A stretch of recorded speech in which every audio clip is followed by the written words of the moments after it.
Šeštadienį Druskininkų Snow arenoje susirungė pajėgiausi Baltijos šalių snieglentininkai ir kalnų slidininkai. Čempionatas Ride Baltics Tour didžiausias iki šiol Lietuvoje organizuojamas ekstremalaus žiemos sporto renginys.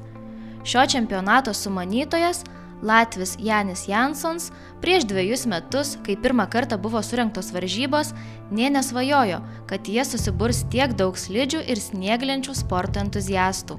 We are a few days ago already and prepare all the park to welcome around 100 riders from 5 nations.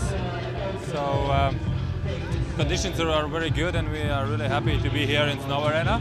It's totally amazing, and a few years ago we couldn't even dream about it, to start season whenever we want. If we talk about the event, it's good so far. We are starting Ride Baltics second season, and we are happy to start it here in Druskininkai Snow Arena. There's very big news this year because we include this event also in World Snowboard Tour that unify more than 300 events. So all the riders here today will get also like world-class points, and they can, well, the best guys can step out later and go big, not only in Baltics. Druskininkuose surengtas pirmasis iš 8 čempionato turų, kuriame dalyvavo 120 sportininkų iš Lietuvos, Latvijos, Estijos, Lenkijos, Rusijos ir Baltarusijos.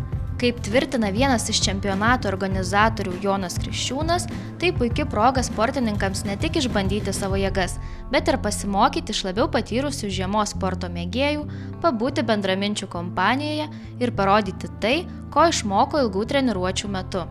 Šitas renginys jau vyksta 2 metus turbūt ir šis renginys, ką matote čia dabar, tai yra pats didžiausias per visą istoriją, kuris yra įvykęs aplamai pagal dalyvių skaičių ir manau pagal parko dydį, tai yra figūrų dydį, labai daug visko. Ar yra daug dalyvaujančių merginų? Jo, merginų yra tikrai nemažai ir kiekvienais metais pastebim tendenciją, kad daugėja ir daugėja, tai labai džiaugiamės dėl to.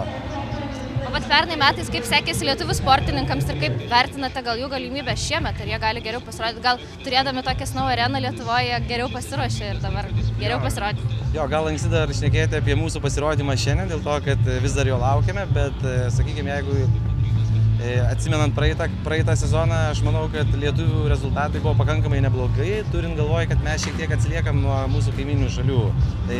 Bet dabar pas mus auga labai nauja gera karta, kuri, aš manau, kad jeigu ne šiais metais, tai kitais parodys tikrai labai gerus rezultatus. Nors Lietuvoje snieglenčių ir slidžių sportas dar naujas, dauguma sportininkų jauni ir neturi daug patirties, tačiau lietuviai per metus gerokai patobulėjo ir turi didelių ambicijų užimti aukščiausias vietas. Kaip sakė čempionato organizatoriai, šiais metais ekstremalaus žiemos sporto mėgėjai daug treniravosi ir nenuvylė savo gerbėjų, bei padovanojo jiems daug kvapą gniaužiančių triukų. Tiek snieglenčių, tiek freestyle slidžių sportai yra pakankamai nauji sportai Lietuvoje ir žmonių kiekvienais metais vis daugėja ir daugėja, tai atsiliepia tiek inventoriaus pardavimuose, tiek žmonių skaičius ant kalno, matosi, kad jisai auga ir tam aišku sąlygas sudaro Snow arena, tokia vieta, kur gali slidinėti net ir ne sezono metu, tai yra vasara, kai nėra natūralaus sniego.